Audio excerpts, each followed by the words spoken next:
Всем привет! Еду заводить УАЗа. Он стоит уже порядка 4 месяцев. Вообще не заводил, вообще к нему не подходил. Стоит под открытым небом, под снегом, на морозе. Аккумулятор не заряжал. Ну, то есть не подходил к нему вообще. Последний раз заводил его, еще было тепло. А последний раз выезжал на нем, наверное, более полугода назад. То есть где-то начало, может, ближе к середине лета. Сейчас хочу проверить, насколько он жив, насколько он готов вывести меня в наваливший снег, в большие сугробы, которые у нас образовались за последние 2 недели. Ну и вообще, готов ли он к тому, чтобы завестись и чтобы куда-то ехать. Потому что техника, как известно, простое не любит. От этого страдает, ломается, выходит из строя. Вот сейчас и проверим, насколько живуч УАЗ, насколько живуч наш старичок, наш внедорожник. Сейчас все увидим. Сейчас покажу, сколько снега в том месте, откуда его нужно будет выгнать. Вот такие вот здесь тропиночки. И вон он стоит к нам кормой. Ну, наверное, больше, чем по полколеса. Там, где он находится, там, где он стоит. Да плюс он еще весь в снегу. Сейчас его придется очищать перед тем, как завести, перед тем, как выехать. Надо идти переодеваться, перебываться. В ботиночках здесь не пройти. Нужно надеть, наверное, высокие сапоги. Лампочки включаются, жужжит. Как будет заводиться, пока неведомо. Включаем классическую схему. Включаем сцепление. Давай. А ты говоришь, не заведется. Давай. Ну, не очень уверенно. Работа пока с перебоем, но он завелся. По справедливости надо сказать, что сегодня мороза нет. Сегодня градусов 6-7, не больше. Ну вот, я добрался до УАЗа. Уже завел его. Завел неожиданно легко. Хотя после стоящих вчера-позавчера морозы здесь были до 30-ки. Было очень холодно. Вообще последние недели полторы довольно-таки прохладно. Аккумулятор тоже подзамерз. Но сегодня потеплело. Сегодня градусов 6-7 мороза. Сейчас вряд ли больше, вряд ли холоднее. Ну и в принципе после такого простоя он завелся. Вот сейчас дошел к нему по тропиночке. Стоит, молотит, греется. Правда, задние колеса окончательно спущены. Давно я к нему не подходил. И забыл попросить, чтобы следили за тем, что спускает, не спускает. Второе тоже спущено. Но сейчас качает компрессор. Сейчас накачивается с компрессором. Давление в системе. Ресивер сейчас наберет. Ну и колесики я накачаю. А так вот он, монстрик. Вот этот аккумулятор, который у меня установленный. Ставил аккумулятор увеличенной мощности, увеличенной емкости. Стоит на 1000 пускового тока, на 1000 ампер. Вот видно. Ну и емкость 105 ампер. В общем, аккумулятор ни разу не заряжал. Купил его чуть больше года назад. Ни разу его не заряжал, хотя, наверное, следовало бы. Даже бы обязательно нужно было сделать. Ну, что есть, то есть. И тем не менее он завел. Вот такой вот он весь заснеженный, вот такой вот сугроб на крыше. Это уже ребят попросил, они скинули снег с капота. На капоте было больше метра, говорят, наметено. Ну, прям под лобовое стекло. С осени забыл проверить то, что уплотнители на окнах не стоят. И намело снежку после снегопада. Панелька не прикручена. Не совсем красиво. Ну, ладно. Так, компрессор накачал. Буду качать колесики. Вот у меня вот здесь вот такая подкачка выведена. А здесь, как положено, хайджек. Куда же без него? Гаситель троса. Обязательная нужная вещь. Если где-то дергаешь машину. Уже был опыт. как летает трос, когда обрывается крепление или трос обрывается. Поэтому, если куда-то кого-то тяну или сам тянусь, обязательно его использую. Ну и вот так вот у нас выглядит подкачечка. И раз, в быстроразъем коннектор. Ну и вот так с нуля поднимаем колесо.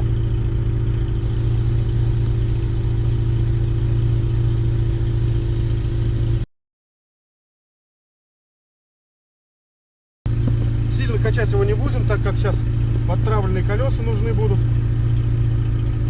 Сейчас где-то чуть его приподниму. И, наверное, 0,3 будет нормально. Сейчас чуть распрямилось, чтобы колесико село. И все, сейчас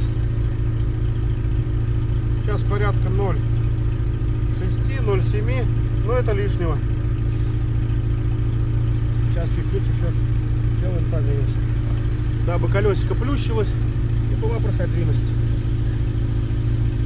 Ой, соски поменять, потрескались все.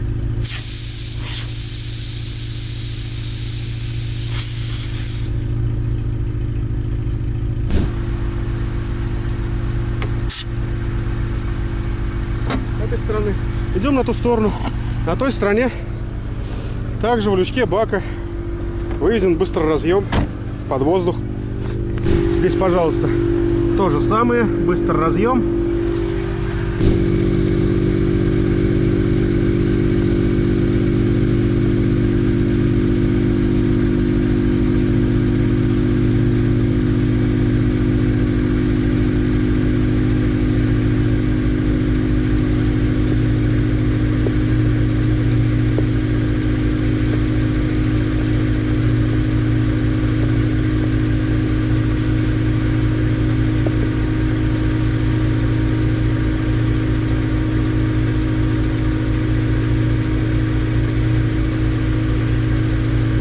Сейчас 0,6 давление. Это даже чуть легко. Но пока закручиваю золотник, как раз немножко странится. Показывает полочка. На полатмосфере давления вот такая плюшка. Ну понятно, резина еще немножко простоялась. Чуть сохраняет форму. Передние колеса нормально, даже еще надо спустить. Ну вот, барабанит. Ну, выхлоп даже такой нормальненький. Так, что у нас в багажнике? Так, компрессор Беркут 24-ка. Вот так вот он у меня установлен. Ну, сейчас выйдем. Я покажу подробнее. Уберу лопаты. У меня есть, как обычно, полный набор.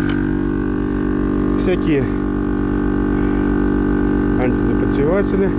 Где-то должен быть эфир для взрыва колес, для сборки, для забортирования. Подставочки на крышу. Всякие светильнички. Ладно, сейчас будем пробовать стравливать колесики передние и выезжать. Вот такие вот прелести в УАЗиках. Вот так вот наметает снег. Так что нельзя забывать вот про этот уплотнитель, который на стекле вот здесь ставится между стеклами раздвижными. Вот он, кстати, благополучно лежит в дверке. Настолько система вот эта, конечно, мягко сказать, несовершенна. Канистрка, которая является подставкой под хайджек. Панелька у меня откручена.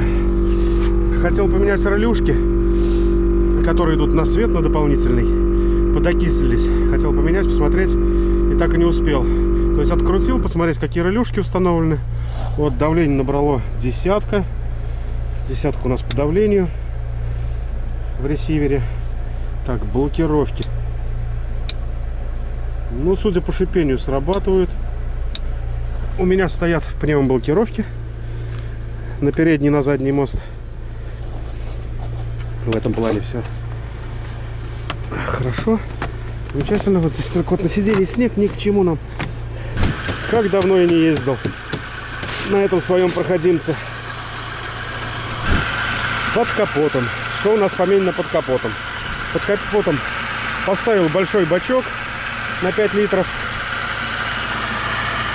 Это Даже не помню. По-моему, Волга. По-моему, 10-ка Волга. Хотя могу ошибаться.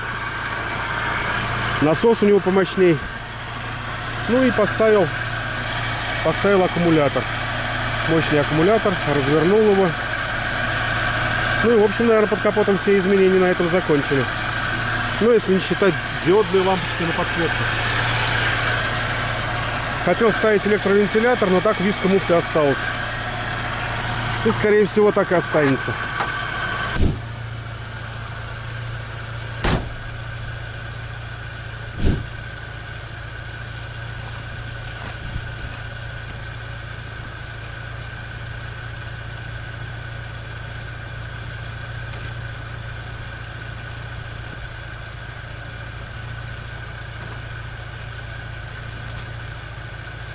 Если вдруг кто-то запереживал или осерчал, что я такой большой и толстый лазю по капоту и могу его помять, могу успокоить. Ничего здесь не помнется. На капот поставлена пластина из квинтета, из профильного алюминия, не профильного, а рифленого алюминия, толщиной 5 мм. Так что здесь двое-трое таких, как я, может спокойно танцевать, если уместится. И ему ничего не будет. Сейчас осталось включить печку, чтобы отогрелись стеклышки. Что-то я про печурку-то забыл. Вряд ли сами стекла отойдут. Так, где у нас печка? Тут из-под снега показались воздухозаборники, направленные в противоположную сторону, в отличие от родного, сделанные из отводов 57-х и покрашенные. Неожиданно показались фары-искатели правый и левый, которых тоже в этом сугробе, который был, не было видно. Балка света комбинированного, боковой рабочий свет. И если присмотреться и немножко почистить, даже можно разглядеть экспедиционный багажник. Задний свет рабочий. Камера заднего вида. Очень удобная при сдавании назад, с учетом того, что в дурацкие УАЗовские зеркала нифига не видно. Наклеечка СДС клуба. Союз джиперов Самары. Наклейка Offroad Самара. Состою в этих клубах. Катался с ребятами. Сейчас, к сожалению, немножко отошел от темы джипинга. Сейчас больше на квадроциклах. 16 номер со снежного беспредела 2019 года. Храним как память. Не отрываем. Снежный беспредел 2020 года. 9 номер. Ездил к ребятам в Отрадный. Устраивали. Они тоже соревнования чуть-чуть поучаствовали. Больше зрителям, правда, чем участникам. Но, тем не менее, тоже приняли маленькое участие. Вот их логотип, их значок. Ну и, в общем-то, все. А так больше он для себя, для каких-то покатушек душевных. В основном выезжал возле базы. Накатывал довольно-таки много. Очень много ездил по бездорожью, снег, грязь. Но все в основном один. Лебедочка стоит 4×4. По-моему, 12-я. Я уж точно не помню. Ну, тут она. Вот ее немножко видно.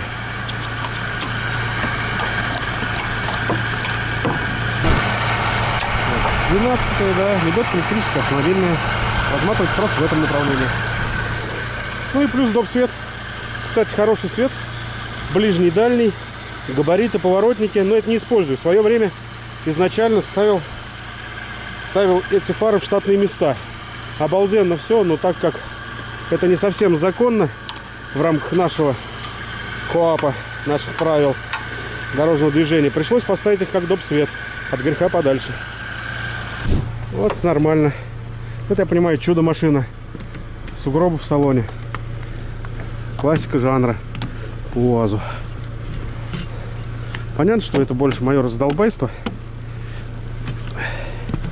И не, я бы так сказал, небрежные, мягко скажем, небрежные отношения. Это отношение вы, кстати, можете сами озвучить. Только большая просьба в более-менее корректных выражениях. А так признаю, да. Небрежно к нему отношусь. Каюсь, раскаиваюсь, исправлюсь. Дворники, видите, какие живые и мощные. Кто бы еще поставил девяточный моторчик. Говорят, они нормально крутят, ходят.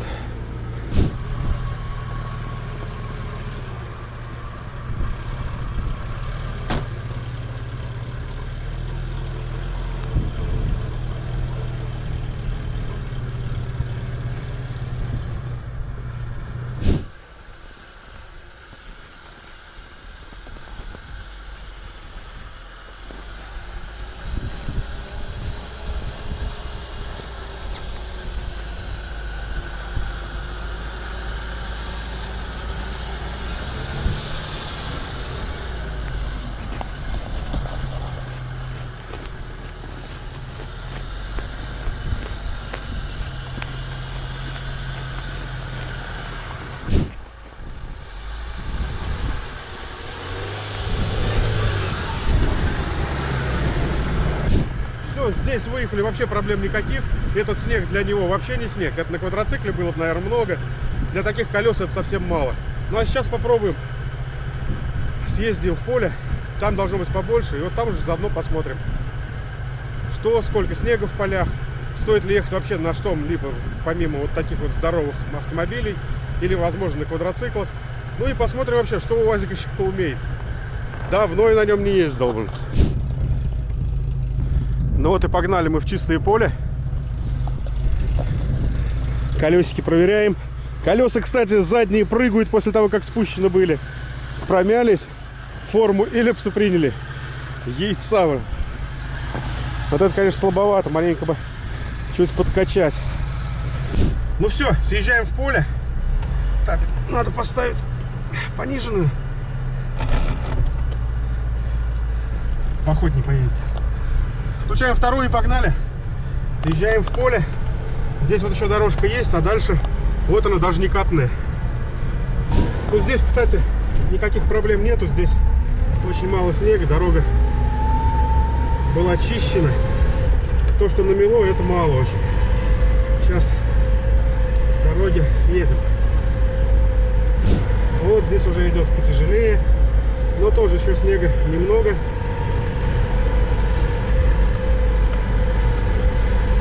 Здесь где-то, ну, наверное, по полколеса, вряд ли больше. Фига. Во, вот здесь уже переметы. Хорошие. Хорошенькие такие переметы были, прям все как положено. Ну, на травленной резине ползем.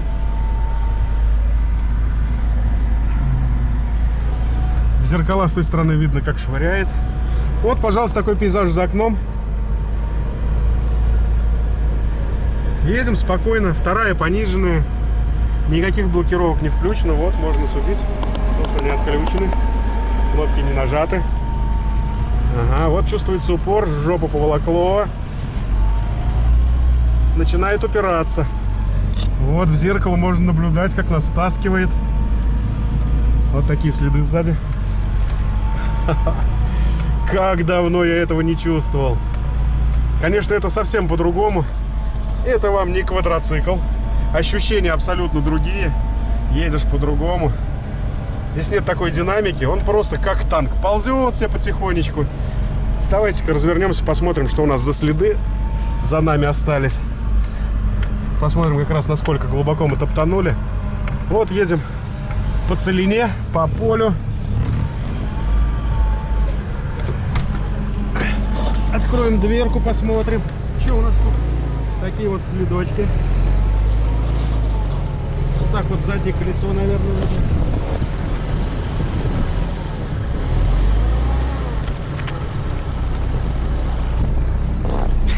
Как бы не выпасть при такой съемке. Ну вот оно, в принципе, видно. Мостами гребем.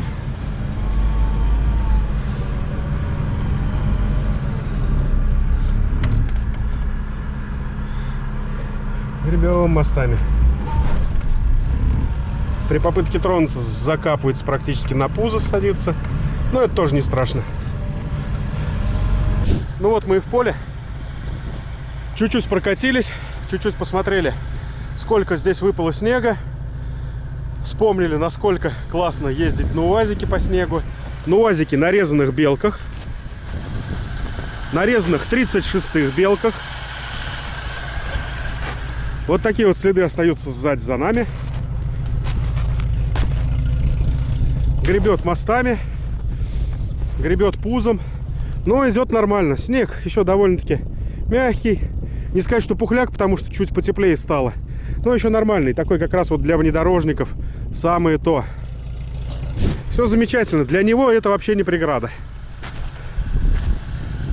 Не УАЗ, а танк. И вот наконец-то мы с этим танком выехали на природу. Давно мы с ним не встречались, давно не ездили. Вот, пожалуйста, по рулевую тягу. Снег.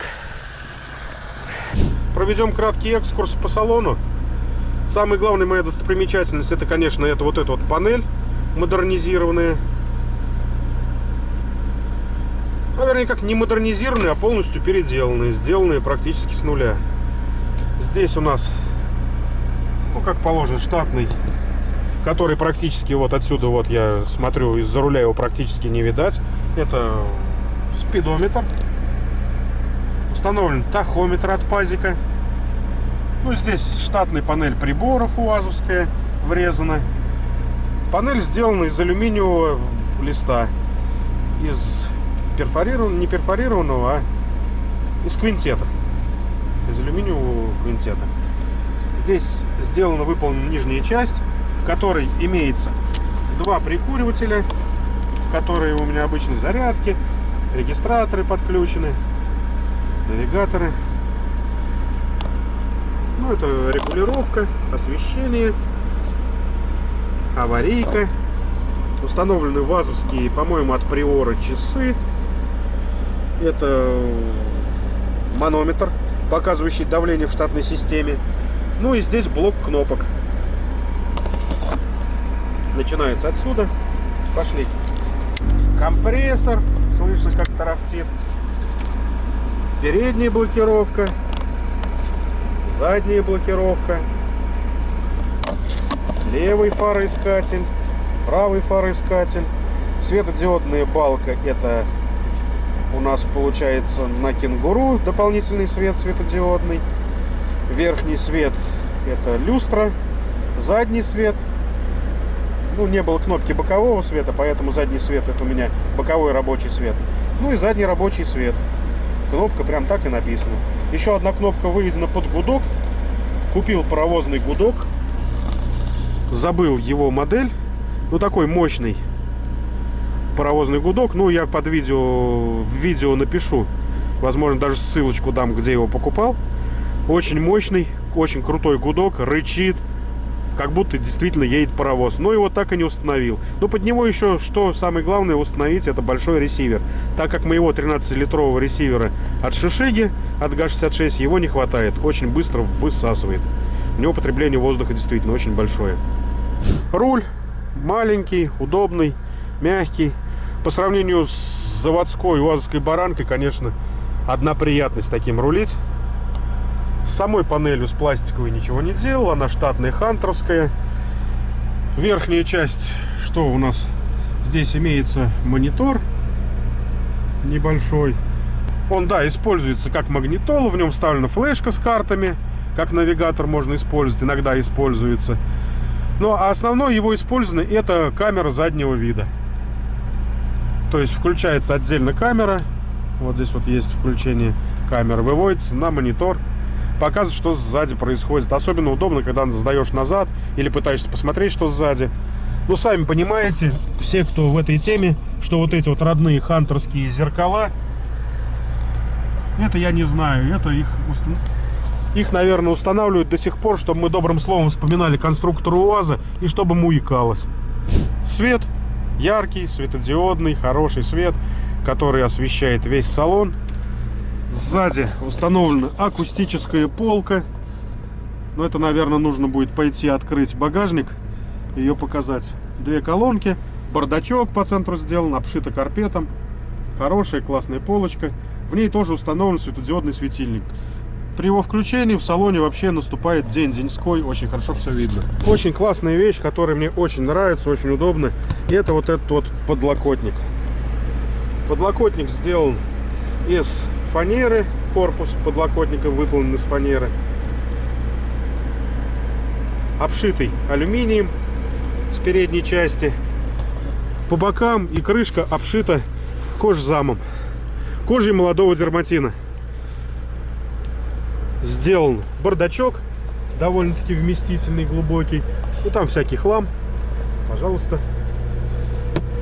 Это один отсек. И второй отсек, это в стороне от ручника, тоже сделан как хранилище небольшое, как кармашек.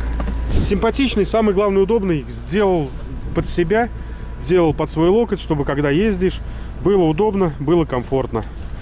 Ну и самое главное, что для перемещения необходимо, просто жизнь необходима на УАЗике, это просто-напросто сразу поменять. Прям первое, что я советую любому человеку, который покупает УАЗ для каких-то проектов, для каких-то покатушек, это менять сиденья. Потому что родные сиденья — это настолько страдания, это так много, я не знаю, неприятных моментов переживаешь за короткое расстояние, который проезжаешь на нем, что просто невозможно передать словами. Я практически сразу снял это сиденье, переделал раму, крепление. Ну, это надо днем снимать. Это сейчас плохо видно, к сожалению. Нужно какое-то дополнительное освещение. Так не видать. Попробую показать. Вот здесь вот рамку переделал. Смещал ее сантиметров на 15 назад, потому что слишком близко находится сиденье. И поставил бэховские сиденья. BMW электрические сиденья от купешки. Если не путаю, то от 32-го купе. Они электрические полностью, со всеми настройками. Спинки шевелятся, перемещаются, подогревы. Можно поднять, опустить заднюю, переднюю часть, сместить. Очень удобно, очень комфортно. Ну, еще их плюс то, что они имеют складывание. То есть, по сути, они в идеале были бы для Нивы. Но они для УАЗика очень неплохо мне подошли. Нужно что-то, если сзади расположиться или что-то положить, забраться сюда. Сложил, поставил. Очень удобные сиденья, очень классная вещь. Мне очень нравится. Ну, установлены попутно, сделаны подиумы, установлены колоночки, динамики для музыки. С музыкой особо не заморачивался, делал так, чтобы было слышно. Так, в пути иногда послушать или где-то на стоянке. Машина не для каких-то выездов, там, на длительную, я не знаю, не на длительные выезды на природу или еще куда-то. На это она не рассчитана. Рассчитана чисто для бездорожья. Поэтому музыку делал так, для того, чтобы она просто была. Ну вот у нас задняя часть. Светодиодный свет. У меня здесь развешаны всякие перчатки на просушке. Что могу рассказать из того, что находится здесь? Ну, лопаты вытаскивать не буду, потому что очень много всего. Не буду вытаскивать. Здесь видно и так. Компрессор Беркут 24. Он включен в штатную систему. Регулятор. Это питание подается на него через предохранители. Сюда заведен, вот сюда вот за панельку, наверное, видно, заведен манометр.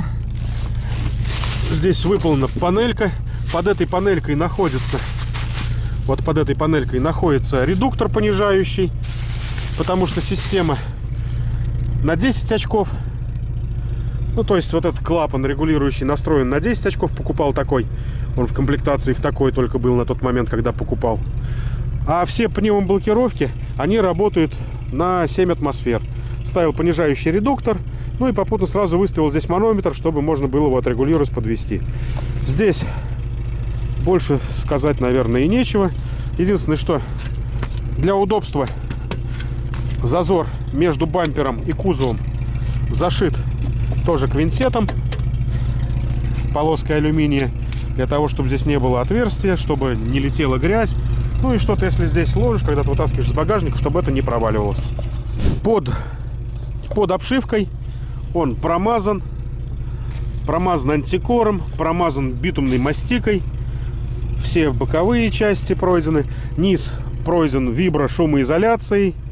Это у меня где-то есть фотографии, даже чуть видео. Я, скорее всего, вставлю в видеоролик. Это, наверное, будет видно. Если вдруг не найду эти материалы, скажу, что полностью снимались все обшивки. Дно проклеивал, проходил антикоррозийкой и проклеивал вибро и шумоизоляцией. Ну и скарб, который вожу. Большой набор ключей. Здесь и головки, и рожковые ключи, шестигранники, накидные. То есть полностью набор юного механика. Есть все самое необходимое, мало ли что в пути. Это старая машина, это УАЗик. Набор юного джипера. Удлинители общей длиной 50 метров. Корозащита. Обязательный атрибут нормального джипера, который по-хорошему, по-доброму относится к окружающей среде, дабы не портить деревья, за которые лебедимся. Шаклы. Твердые, ну не твердые, извиняюсь за выражение. Металлические шаклы разного размера. Мягкие шаклы. Вот это мягкие шаклы. Очень удобная вещь. Кстати, рекомендую тем, кто пользуется тросами. Очень удобная вещь и безопасная. Легко очень использовать, удобно и безопасно, не летит. Ну и, естественно, хайджек. Он лежит в салоне. А, да, забыл сказать. Это специально сделанная сидешка. Деревянная, с поролоном, обшита карпетом. Для того, чтобы на каких-то участках нужно осмотреться или еще что-то. Сажаю штурмана на крышу, на багажник. Вот на эту сидешечку он себе ее устанавливает. Как раз она сделана под пазы. Устанавливается в пазы на багажнике на экспедиционном. Садится спереди, и он может оттуда показывать дорогу, говорить, что видит, и производить видео-фотосъемку. Что очень удобно для того, чтобы снимать контент. Ну, естественно, лопаты. Куда без них. Штыковая гнутая. Специально с таким изгибом брал, потому что очень удобно подлазить под какие-то участки рамы. В обычной совковой не подлезть прямой, а вот как раз с изгибом штыковой очень удобно. Две совковых, не совковых, а снеговых лопаты Фискарсы.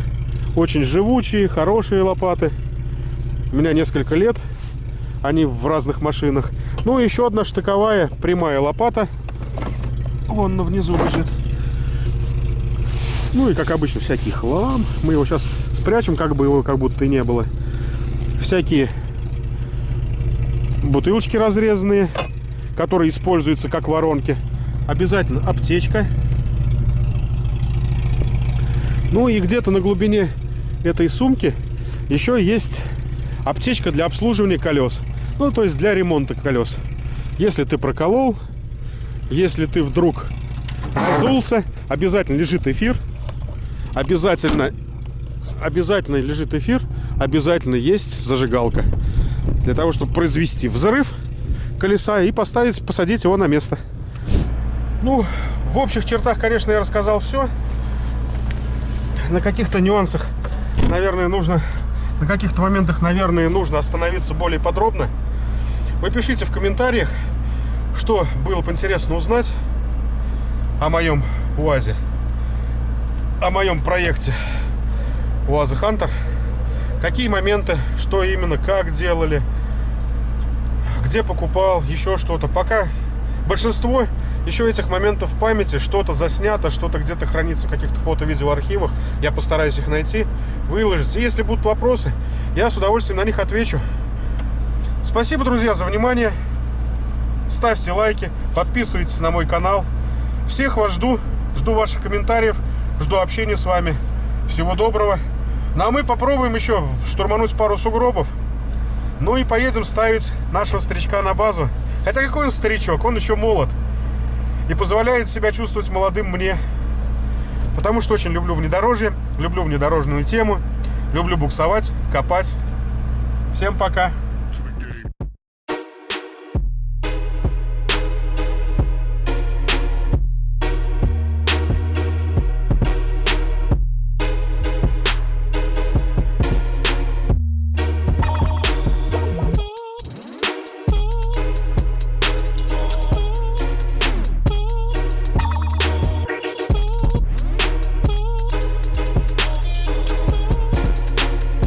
I'm OG, y'all new to the game. New